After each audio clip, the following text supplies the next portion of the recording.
Bonjour à toutes et à tous et bienvenue à ce 54e épisode des rencontres de Training View. Je m'appelle Ziad et je suis membre de l'équipe et je suis chargé d'animer ces webinaires. Pour ceux qui ne connaissent pas ce format, chaque semaine, Training View invite un professionnel ou une entreprise des secteurs de la corporate finance ou du conseil en stratégie pour vous décrypter un peu leur monde. Aujourd'hui, je suis ravi d'accueillir Loïc qui est associate M&A chez Nomura. Merci Loïc d'avoir accepté cette invitation. Ouais, aucun problème, ravi d'être là. Merci. Pour le déroulement du webinaire, je vais présenter Trainingio comme d'habitude. Ensuite, on parlera du parcours de Loïc. Ensuite, de Nomura, une présentation de Nomura, du processus de recrutement, des missions en poste, et on finira par les tendances du M&A, les tendances dans le secteur du M&A. Et vers la fin, comme d'habitude, vous aurez l'occasion de poser vos questions durant une petite session de Q&A à Loïc, et on essaiera à ce moment-là de répondre à vos questions. Pour ceux qui ne connaissent pas encore TrainingView, il s'agit d'une plateforme de préparation aux entretiens en ligne créée par deux anciens de Lazare, Guillaume Pommier et Young Seguan, qui ont remarqué durant leurs années à Lazare un décalage entre les cours de l'école et les exigences très techniques et très pratiques des entretiens d'embauche dans ces secteurs-là. Et notre mission aujourd'hui chez TrainingView, pardon, n'est pas de remplacer vos cours à l'école, mais de les complété avec un contenu qui vous aidera à réussir ces process d'entretien. Depuis 2019, TrainingView a formé plus de 6000 étudiants. La plupart de nos étudiants ont suivi un de nos packs en ligne où nous avons énormément de contenu. Nous avons des partenariats avec des associations, des écoles et des entreprises. Et enfin, nos alumni ont trouvé leur stage ou premier CDI dans plus de 200 entreprises des deux secteurs. Et vous avez là sur cette slide un exemple de banque ou de boutique où nos anciens ont trouvé leur stage. Voilà, j'ai fini avec ma petite présentation. Première question que j'ai pour toi, Loïc, peux-tu revenir sur ton parcours? Oui, tout à fait. Alors, moi, j'ai commencé par. J'ai fait des études d'ingénieur à l'ESTP, desquelles j'ai décidé de m'orienter plus vers la partie finance, parce que j'avais une affinité pour tout ce qui était chiffres. Et j'avais fait un stage en stratégie, et donc le combo des deux m'avait plu. Et donc, je suis parti faire un master à l'ESSEC, un master en finance à l'ESSEC. À l'issue de ce master en finance, j'ai fait un stage en M&A chez SP Tech Advisory, et ça m'a permis de rentrer chez PwC au Luxembourg, où j'ai fait un an en M&A Value Due Deal. Et à la fin de et au bout d'un an, je suis rentré chez Nomura, où je suis maintenant depuis bientôt 2 ans. Et quand est-ce que tu as découvert l'univers de la corporate finance et c'était comment? Je l'ai rencontré en école pour la première fois, à travers des cours. J'avais beaucoup aimé à ce moment-là parce que ça me permettait de faire plus de chiffres que ce que je faisais en stratégie notamment. Et je trouvais la partie finance extrêmement intéressante. Donc c'est pour ça que j'ai décidé de m'orienter derrière plus vers ce secteur-là. Et si on revient un peu plutôt sur ton parcours, tu as dit que tu es diplômé de l'ESTP et de l'ESSEC en MS. Pourquoi ce double parcours et dans quelle mesure ce double diplôme était un avantage pour toi pour postuler ensuite pour ces stages ou CDI? Ok, tout à fait. Il y a un problème au niveau de l'ESTP, c'est-à-dire qu'on peut pas rentrer facilement dans des bonnes boîtes qui font du M&A. C'est-à-dire que le M&A est comme un milieu assez fermé d'un point de vue école nécessaire. Et donc il a fallu que je passe par la case ESSEC pour plus facilement rentrer et pour avoir disons, des banques de premier plan euh, telles que Nomura. Et pendant ce parcours-là, comme tu l'as bien précisé, tu as réalisé deux stages en corporate finance pendant tes études, le premier en banking consultant chez Mazars et le second en M&A chez SP Tech Advisory. Peux-tu nous parler plus en détail de ces expériences et de leurs apports? Ouais. Alors concrètement, chez Mazars, j'étais consultant en banque où je faisais des analyses réglementaires sur tout ce qui était BAL 3, donc tout ce qui était réglementation sur les liquidités et fonds propres des banques, ce qui est assez, bon, pas éloigné de ce que je fais aujourd'hui, mais ce qui m'a permis d'avoir une connaissance du milieu bancaire, ce qui m'a aussi conforté dans le fait que c'était quelque chose qui me plaisait, parce que j'ai évolué au milieu des équipes de Crédit Agricole pendant un moment.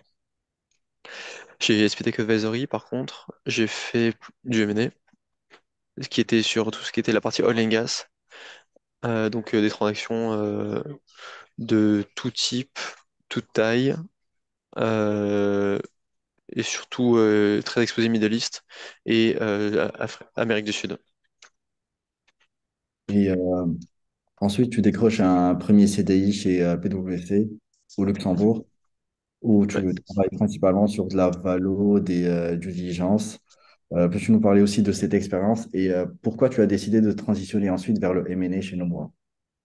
Ça fait, bah, il y a au Luxembourg, l'équipe est triple, au sens où c'est une petite équipe. Donc en fait, on fait un peu tout. C'est une équipe corporate finance, donc on fait tous les travaux en rapport avec le corporate finance. Donc moi, je faisais au début beaucoup de valo. Je faisais des valorisations dans le cadre de valorisation des actifs des fonds de private equity domiciliés au Luxembourg, qui doit faire une valorisation annuelle. Donc là, il y a beaucoup de travail sur toute cette partie-là. Il y a aussi tout ce qui était valorisation de manpack. Ça, c'était la partie valo. La partie due deal, là, était assez large. On faisait beaucoup tout ce qui était industriel, parce qu'il y a, contrairement à ce qu'on pourrait penser, pas mal d'industrie au Luxembourg. Euh, et aussi, on a intervenu en tant que partie sachante sur tout ce qui était domiciliation au Luxembourg, assez logiquement. Enfin, sur la partie M&A, ça se basait aussi sur tout ce qui était industriel, mais il y avait aussi un peu de fintech, un peu de tout ce qui était plateforme financière, avec notamment des entreprises de management, de fonds, ce qu'on appelle les manco. Donc voilà, c'était un peu les grandes missions au quotidien. Euh, et moi, j'avais beaucoup aimé la partie valo, la partie accompagner le client dans une transaction.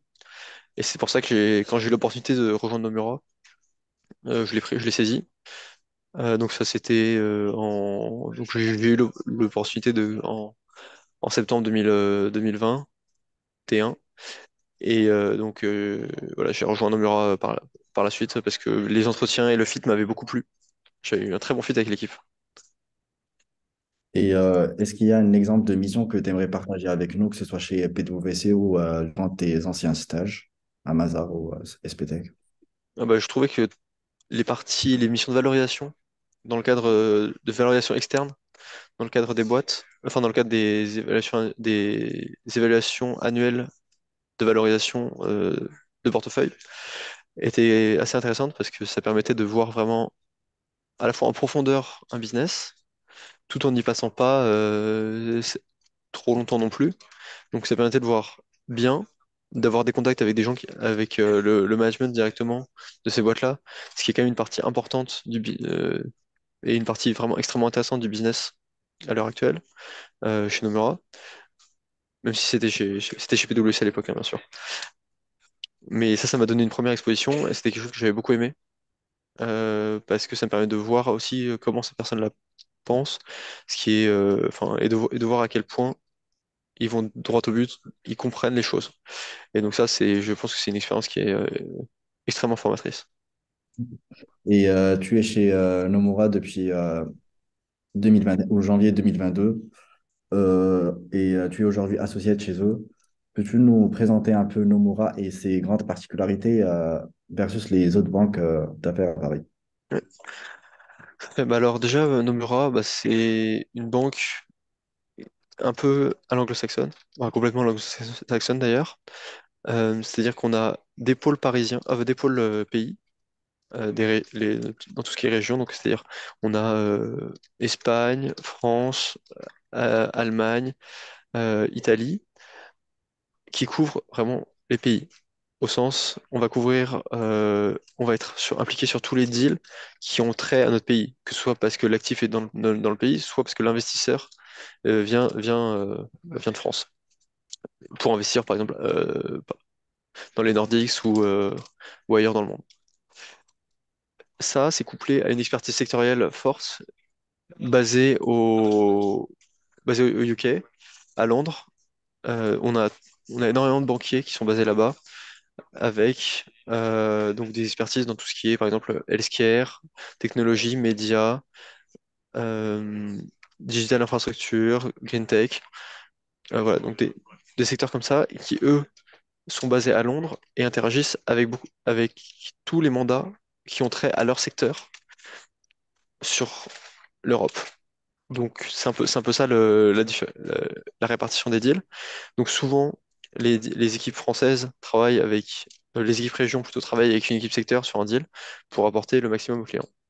Donc ça c'est la façon anglo-saxonne de travailler. La particularité qu'on a chez Nomura à Paris, c'est qu'on a une grosse capacité à exécuter seul aussi parce qu'on a développé une expertise forte sur certains secteurs, notamment tout ce qui est green tech, avec beaucoup de mandats dans tout ce qui est énergie renouvelable, transition énergétique, accompagnement en levée de fonds de boîtes en forte croissance. Euh, Ça et tout ce qui est infrastructure, donc de transport, d'énergie, euh, enfin tout ce qu'on appelle infrastructure. Et peux-tu nous donner quelques exemples de deals conseillés récemment par Nomura sur lesquels tu as travaillé ou pas? Bah, deal ayant closé récemment, sur lequel j'ai travaillé. Alors moi j'ai fait une levée de fonds pour une boîte qui s'appelle Drive Echo, qui a levé plusieurs centaines de millions euh, auprès d'industriels pour développer tout un réseau de bornes de recharge électriques. Et ça, c'est extrêmement intéressant parce que déjà, c'est un mandat donc de levée de fonds avec une boîte disons de transition énergétique. Donc des entrepreneurs qui sont vraiment très... enfin, c'est vraiment des gens qui ont une mission, qui savent ce qu'ils veulent. Et ça change vraiment de travailler, par exemple, avec des fonds qui, eux, recherchent vraiment l'investissement, disons juste la partie finance. Là, c'était vraiment des gens avec une vision. Et si c'est des gens, enfin, et c'est un type de mandat qu'on fait beaucoup nous, et ce qui est, je pense, une des grandes forces de Nomura. J'ai aussi travaillé sur un deal disons, un deal de place, parce que tout le monde avait été un peu dessus, qui était Veolia Suez, et les deals subséquents. Donc voilà, donc ça a fait la une du M&A parisien pendant un moment, mais j'ai eu la chance de pouvoir travailler dessus à mon arrivée chez Nomura, et c'était extrêmement intéressant de par la complexité des enjeux abordés et, euh, et les différentes choses qu'on peut voir et auxquelles on est exposé dans ce genre de deal. Et quelle est aujourd'hui votre stratégie chez Nomura pour les prochaines années? Bah, notre stratégie, si je la connaissais en détail, je serais MD. Euh, mais je sais que nous, ce qu'on fait au quotidien, c'est se focaliser sur la transition énergétique, sur les transactions de large cap, euh, parce que c'est là qu'on est bon, c'est là qu'on a une vraie expertise, et je pense que c'est ça qu'on va essayer de renforcer. D'abord parce que c'est ce qui intéresse les équipes, et aussi parce que c'est là qu'on a des mandats.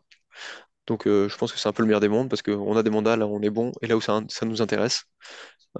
Donc l'infrastructure et la transition énergétique, l'accompagnement de boîtes jeunes, de boîtes qui ont une vision voilà, c'est des choses qui sont assez intéressantes. Et peux-tu nous parler un peu de tes missions au quotidien? Je suis en call. Et, Désolé. je parlais de tes missions au quotidien et comment elles ont évolué entre ta période où tu étais analyste et aujourd'hui où tu es associate. Mes missions, elles ont pas mal évolué au sens où on passe d'une exécution de de tâches qu'on nous donne dans le cadre d'un deal, à l'idée un deal. Et ça, je pense que c'est toute la différence. C'est une différence de mindset, c'est une différence de tâches. Euh, en tant qu'analyste, on va faire beaucoup de choses, être très exposé aux clients, chez nos bureaux en tout cas. Euh, mais parce qu'on nous l'a demandé, parce qu'on nous a dit, voilà, faut faire ça, faut faire ça, faut faire ça. Donc on le fait le mieux possible, et souvent très bien. La différence avec le rôle d'associate, c'est on devient celui qui doit dire aux autres quoi faire. Donc ça implique de savoir, ça implique de maîtriser les fondamentaux, d'où le fait que associé passe après analyste, hein, c'est assez logique. Euh, et c'est vraiment supporter le VP et les MD dans l'exécution du deal. Euh, Ça implique de prendre la responsabilité sur de nombreux sujets auxquels on n'était pas ou peu exposé en tant qu'analyste. Euh, et c'est beaucoup plus intéressant. Il y a ça aussi, le fait que échanger avec toutes ces parties prenantes nous force à avoir vraiment une très bonne vision du deal. Et c'est pour ça que notamment, souvent les associés qui tiennent le modèle. Parce en tout ce qui est infrastructure, on fait énormément de modèles parfois très poussés. Et donc ça, c'est le rôle souvent de l'associate ou alors analyste senior, euh, parce que ça implique d'interagir avec un peu tout le monde pour comprendre l'ensemble des enjeux de... qui concernent une entreprise. Merci beaucoup pour cette présentation très détaillée de Nomura. Je passe à la troisième partie qui concerne les process de recrutement. On sait que Nomura recherche continuellement des stagiaires ou des CDI pour rejoindre son équipe M&A. Quels sont vos profils cibles, que ce soit en école, stage précédent, et est-ce que vous avez des postes ouverts en ce moment? Alors, pour tout ce qui est stagiaire, on recrute 3 stagiaires 2 fois par an, donc ça fait 6 stagiaires dans l'année, en janvier et en juillet. Là, on a déjà recruté nos stagiaires pour janvier et on va commencer à recruter nos stagiaires pour juillet vers mi-janvier, début février, je pense. Donc, en termes de profil type, il y a, il faut avoir fait selon le type de personne. Soit vous êtes P1, enfin, soit on a beaucoup de premières parties de césure qui postulent. Donc là, ça va dépendre notamment bah, des études parce qu'il y a souvent pas de stage. Euh, mais on essaie d'en recruter enfin une première partie de césure et ensuite deuxième partie, voire fin d'études, pour équilibrer un peu le degré d'expérience au sein du pool de stagiaires. Et sinon, pour les deuxièmes parties de stage, là, on va effectivement plus regarder la première expérience ainsi que l'école. Euh, Avec une première expérience en M&A étant bien sûr fortement appréciée, M&A, PE, ou en tout cas exposition directe à ce milieu-là. Ok. Et sur les entretiens, ça se passe un peu comment? C'est en un seul tour, deux tours Ouais. Alors nous, on a 2 tours. On est un peu en train de changer la façon dont c'est fait, mais ça va rester 2 tours, avec le premier qui est un case study fit, donc technique fit, et le deuxième plus axé fit, avec toujours bien sûr quelques questions techniques comme un entretien M&A classique, pour permettre aux différentes personnes de se faire un avis. Donc au total, vous voyez 4 personnes, 2 et 2 en ce moment, sur les entretiens, donc c'est 1 heure à chaque fois normalement. et c'est en présentiel pour En les deux. présentiel, oui. Sauf si bien sûr, sauf force majeure, circonstances exceptionnelles. Mais globalement, on fait toujours en présentiel parce que ça permet à la fois aux candidats de mieux nous connaître et nous de voir, euh, de voir les candidats vraiment. Parce voilà, on sait tous qu'entre voir quelqu'un voilà, comme ça et le voir en vrai, il y a une vraie différence. Et focus un peu sur les entretiens, peux-tu nous parler un peu du fit et comment ça se passe chez nous, moi? Alors, nous, je dirais on va être assez axé effectivement fit, parce qu'on on sait que bah voilà, un stagiaire ou un stage qui se passe bien pour un stagiaire, c'est un stage où le stagiaire se sent impliqué dans dans ce qu'il fait au quotidien, donc se sent proche de l'équipe. Et chez nous, les stagiaires sont extrêmement exposés. C'est-à-dire qu'il y a aucun problème avec ce que les stagiaires participent au call avec les clients, envoient des mails aux clients, traitent directement avec, pourvu qu'ils aient démontré qu'ils en étaient capables. Euh, du coup, l'aspect fit est extrêmement important parce que nous, ce qu'on va regarder, c'est pas du tout quelqu'un qui va juste nous faire des slides en background. C'est vraiment quelqu'un qui va interagir au quotidien avec des clients, donc qui va représenter Nomura en faisant ça. Ça fait que la première question qu'on va se poser en sortant d'entretien, c'est est-ce que j'ai envie de travailler avec cette personne? La réponse est oui. Bon, très bien. Est-ce qu'il était bon techniquement? La réponse est non. Voilà. Euh, c'est, je dirais, la partie la plus importante. et ça fait que en entretien chez nous, faut vraiment être soi-même. On va être nous-mêmes en entretien. Donc si nous, on pense que c'est bon, mais que le stagiaire pense que euh, il le sent pas, il s'est pas senti à l'aise avec nous, faut vraiment pas qu'il hésite à nous le dire et à se dire, et à se poser les bonnes questions derrière, parce que si il trouve que ça va pas, euh, ça peut présager 6 mois un peu compliqués. Mais voilà, normalement, on se trompe pas trop. Ça s'est toujours très bien passé avec nos stagiaires. Euh, Depuis que je suis là, on en a eu beaucoup. Euh, Pas de mauvaises surprises.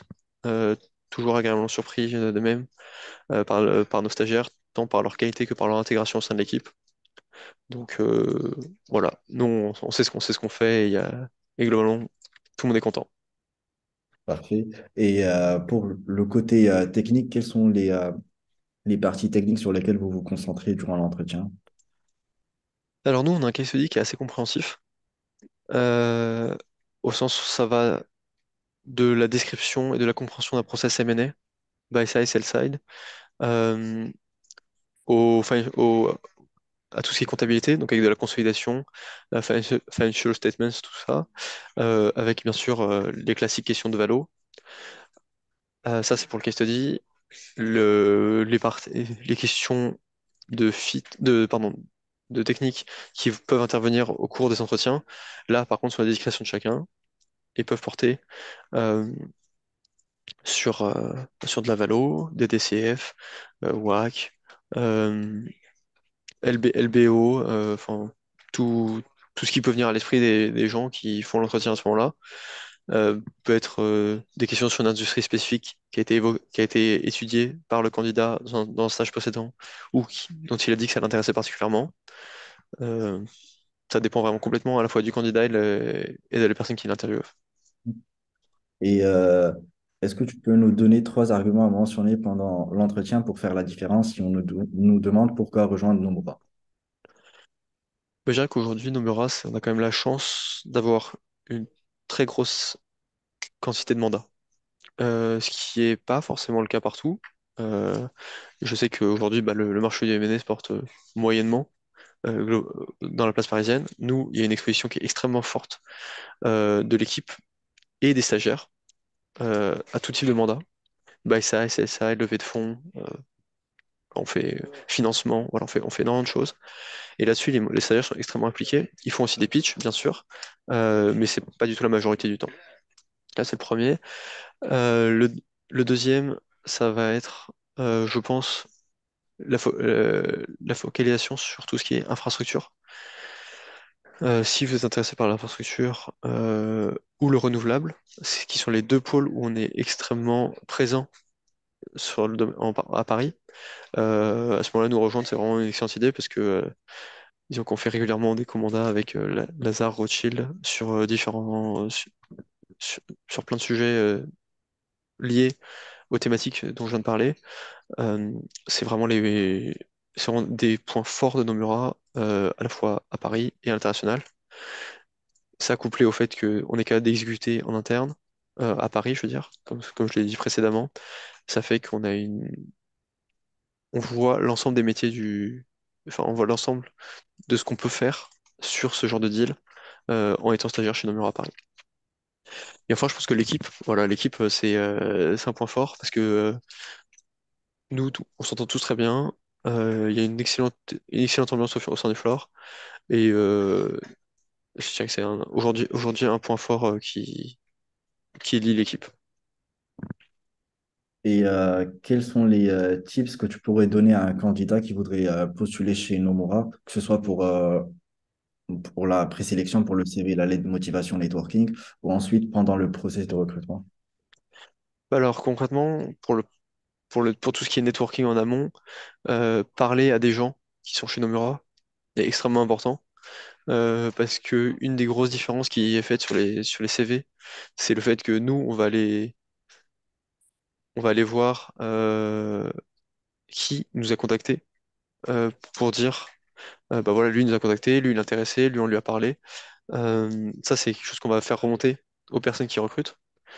Euh, parce que c'est bah, la motivation d'un candidat en M&A est clé, enfin, absolument clé. Ça couplé au CV, CV qui, bah là, c'est les critères dont j'ai parlé plus tôt. Euh, il faut qu'il soit propre, euh, bien rédigé, si possible, sans faute d'orthographe, parce que c'est aussi un point majeur d'attention pour nous. Si le CV est absolument horrible, c'est un problème. Enfin, concernant le processus de recrutement, bien se préparer aux questions techniques. Il n'y a pas de secret. Ça implique d'en refaire, à la fois en entretien euh, et en préparation en amont, comme par exemple sur la plateforme Trainio. Bah, merci beaucoup Loïc pour ce process très détaillé de Nomura. Je vais passer à la dernière partie qui sont les tendances aujourd'hui du M&A. Et comme tu l'as un peu rappelé, le secteur fait actuellement face à plusieurs difficultés, que ce soit macroéconomiques, géopolitiques ou autres. Est-ce que l'activité aujourd'hui de Nomura est-elle impactée par cet environnement difficile? Alors je dirais que nous, en termes de mandat, on a la chance d'avoir énormément de mandats. Par contre, et ce qu'on voit, c'est que l'environnement est compliqué pour signer et closer des transactions. Parce que les gens sont beaucoup plus... L'argent n'est plus gratuit comme il l'était. Donc les gens font beaucoup plus attention à combien ils payent. Ça fait des négociations plus serrées, plus tendues. Et beaucoup plus, je dirais, de taux d'échec sur des deals dont auparavant on pensait qu'ils étaient vraiment vanille, enfin, extrêmement facile à sortir. Donc ça, c'est quelque chose qui nous touche parce qu'on voit le ralentissement du secteur par le nombre de deals closés, mais pas tant par le nombre de deals, le nombre de mandats. Ça fait qu'en termes de formation des banquiers, euh, ça reste excellent, chez nous en tout cas. C'est juste niveau résultat, là-haut, ils sont moins contents. Et est-ce que les recrutements sont impactés par ces difficultés? Est-ce que Nomura cut un peu le nombre de recrutés en CDI ou en stage? C'est pas- Euh, alors, en stage, non. En stage, on a passé le pool de stagiaires de 2 à 3 pour refléter l'augmentation de l'activité et le nombre de mandats qu'on exécute au quotidien. Euh, Ça n'a pas, à ma connaissance, prévu de changer. Cependant, pour les recrutements CDI, là, effectivement, ça pose plus de problèmes parce que qui dit moins de mandats finalisés dit moins de budget dit voilà, dit moins de place. Donc là, l'année dernière, on a recruté 3 analystes au niveau d'entrée. Cette année, ce sera certainement moins, mais on en recrutera toujours. Voilà, parce qu'on a besoin même s'il n'y a pas beaucoup de départs, les gens progressent, les gens montent, et donc ça fait qu'il faut renouveler euh, la- les juniors. Voilà. Mais ça se passe pour nous, je dirais quasi exclusivement, via des anciens stagiaires. Bah, merci beaucoup à toi, Loïc, d'avoir répondu à mes questions. Avant de passer au Q&A, je vais juste présenter rapidement les packs TrainingView. Voilà, pour les personnes qui cherchent un stage ou un premier CDI en M&A ou en corporate finance en général. Et comme c'est la période des recrutements, n'hésitez pas à faire un petit tour sur notre site internet. Vous trouverez 3 packs qui sont totalement flexibles. Vous pourrez prendre un mois ou plus et vous désabonner ensuite. Cela dépendra de votre temps de préparation et aussi de votre besoin en préparation. Sur ces packs-là, nous avons 21 cours en M&A, Corporate Finance, Summer Internships et outils pratiques, c'est-à-dire Excel et PowerPoint. Plus de 300 questions d'entretien corrigées par des professionnels en poste. Plus, plus de 10 tests d'entraînement sur la technique et des tests psychométriques et 70 fiches banques et fonds PE qui recrutent sur Paris ou en Europe et des webinaires et podcasts exclusifs avec des professionnels pour avoir des retours d'expérience un peu plus concrets. Pour les personnes intéressées par le conseil en stratégie, la semaine prochaine, nous aurons Feriel Ferrad, comme d'habitude, qui corrigera un cas de profitabilité sous forme de webinaire et ça sera le mardi 21 novembre à 12h15 aussi. Voilà, je vais prendre du coup les questions des participants. Je vais commencer par une question en main levée de Elias. Euh, Normalement, tu peux parler si tu veux.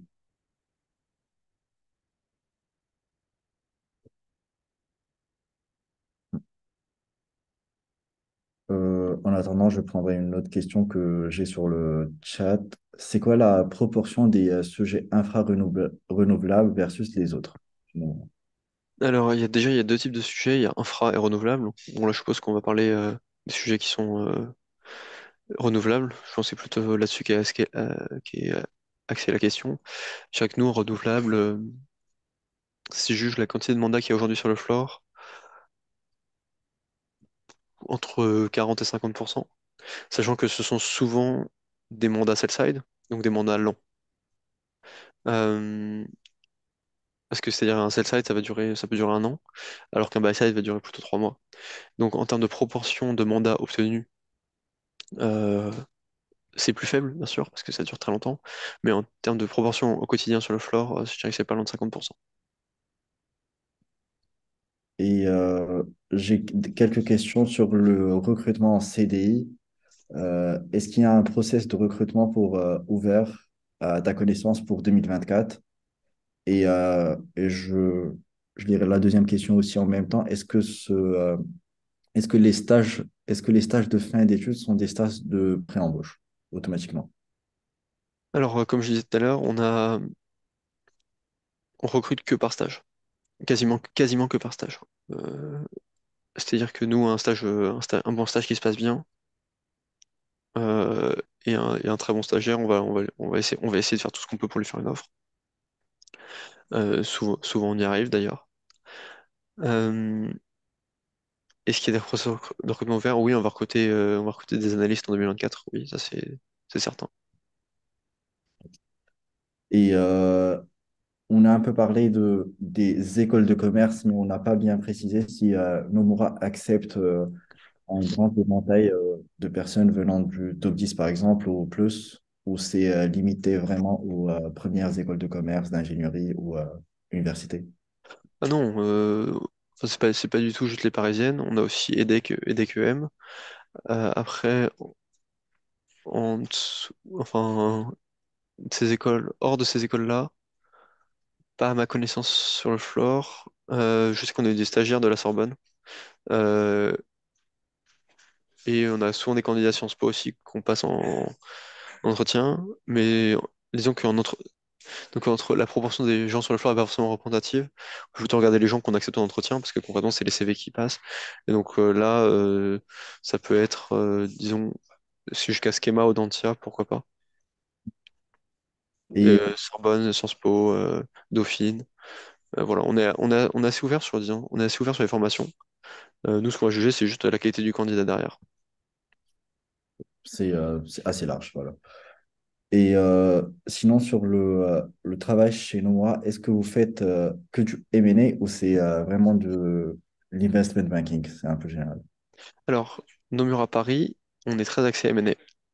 Cependant, on travaille beaucoup avec nos équipes produits qui sont à Londres pour fournir à nos clients des services financement, DCM, euh, enfin d'ailleurs, financement et DCM sont la plupart des financements qu'on fait, mais sinon on fait aussi tout ce qui est sur risque, donc du hedging, des choses comme ça.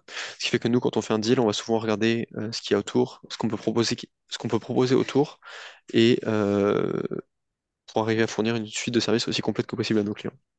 Donc ça fait qu'en tant que banquier M&A à Paris, chez Nomura, on est exposé à une grande quantité de types de métiers différents. Et quelles sont vos relations un peu avec le siège au Japon? Est-ce que vous faites des deals cross-border à ta connaissance avec l'Asie aussi? Alors oui, il y a des deals cross-border avec l'Asie, enfin plus que l'Asie et le Japon. L'Asie, l'Asie, j'en ai pas vu beaucoup, pour pas dire pas. Mais par contre, effectivement, avec le Japon, on en fait régulièrement. Alors le problème, c'est que la- l'équipe de Paris y est assez peu exposée, non pas parce qu'on ne les fait pas, mais parce que souvent c'est une équipe secteur qui s'en occupe, parce qu'il y a assez peu de raisons qu'un Français regarde des actifs au Japon, sauf dans le cas Renault-Nissan, enfin, c'est différent.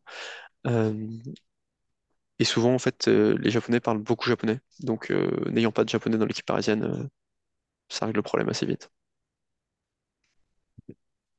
Et aujourd'hui, tu penses que l'évolution de la réglementation des grandes banques impacte un peu l'activité de Nomura en M&A? Euh, Tu veux dire l'exposition, la réglementation en termes de fonds propres et en termes de capacité de financement, c'est ça? Contrairement à une boutique sur la place parisienne. Je dirais que nous, on n'a pas de problème de financement parce qu'on fait pas, en fait, on syndique, on prend pas un balance sheet. Parce que syndic, c'est-à-dire on va mettre la dette on va mettre la dette sur les marchés. Euh, donc en fait, on n'a pas de problème de fonds propres. Voilà. Donc Ok, la réglementation nous impacte assez peu. c'est clair. Et est-ce que tu penses faire quoi après Nomura? Est-ce que tu as des idées? Est-ce que tu comptes rester chez Nomura pour longtemps? Est-ce que tu as déjà des propositions pour après? Alors des propositions, oui, j'en ai deux par semaine. Est-ce que je compte les prendre? Non, pas à l'heure actuelle. Euh, Parce que honnêtement, on est très bien chez Nomura quand on voit comment sont logées les autres banques d'affaires. Il n'y a honnêtement pas de raison euh, de quitter Nomura à l'heure actuelle. Donc là, je cherche pas du tout et je suis pas du tout intéressé par aller dans d'autres banques d'affaires. Cependant, il fait forcément avec les années enfin les années passant et le besoin pour un équilibre vie perso s'améliorant.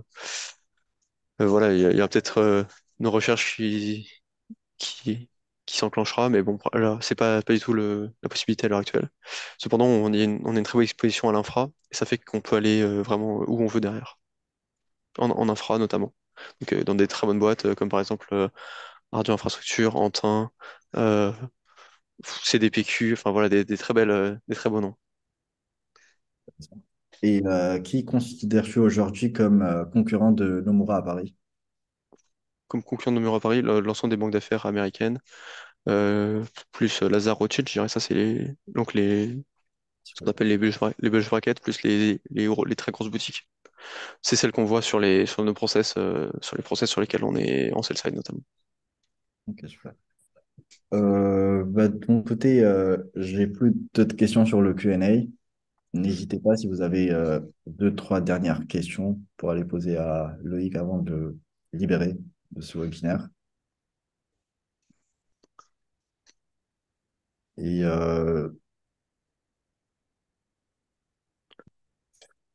je comprends pas très bien la question. Process pour mars ou janvier. Je pense que Nomura recrute uniquement en janvier et en juillet. Et c'est trois stagiaires par process. Exactement. J'ai une question à laquelle on n'a pas répondu, c'était est-ce qu'il est préjudiciable de faire un stage fin d'études en M&A corporate pour entrer en IB par la suite? Bah, préjudiciable en soi, non. Parce que nous, on a déjà eu des stagiaires qui ont fait du M&A interne dans des grands groupes. Cependant, si votre stage de fin d'études si le stage de fin d'études est passé dans un grand groupe, il est par définition pas passé en banque d'affaires. Et les banques d'affaires recrutent quand même principalement en entrée par les stages. Donc, c'est pas préjudiciable en soi, néanmoins, ça n'aide ça n'aide pas Petit parce qu'il manque bloc-up. un stage, quoi. Et j'ai une question plutôt intéressante qu'on n'a pas abordée pendant ce webinaire, c'est par rapport au rythme de travail chez Nomura et comment ça se passe chez vous. Euh, on est mieux logé que beaucoup de banques à Paris. Disons qu'avec on a des phases de rush comme tout le monde. Mais on a aussi des moments plus calmes. Et on a l'avantage qu'il n'y a pas de FaceTime policy. Enfin, pas trop. Donc, si on a fini à 20h, on s'en va à 20h. Si on a fini à 2h, on a fini à 2h. Et voilà. Mais disons je dirais qu'on a, à la fin, on a un équilibre qui s'installe assez bien. Et c'est à chacun de gérer la façon dont il veut se faire mal. Et surtout, c'est une question de chance sur les deals sur lesquels on tombe. Il y a des gens qui finissent tous les jours à 3h depuis longtemps, des gens qui s'en sortent mieux. Ça dépend, ça dépend. Ouais, ça dépendra des périodes et des deals traités sur le moment. Euh, Exactement. J'ai une question. Où trouver des informations pour avoir une connaissance plus forte dans certains secteurs d'activité, par exemple l'infra? Et je me permets de répondre à cette question. Pour l'infra, je vous invite à faire un tour sur les packs TradingView où on traite un peu sur ce sujet-là.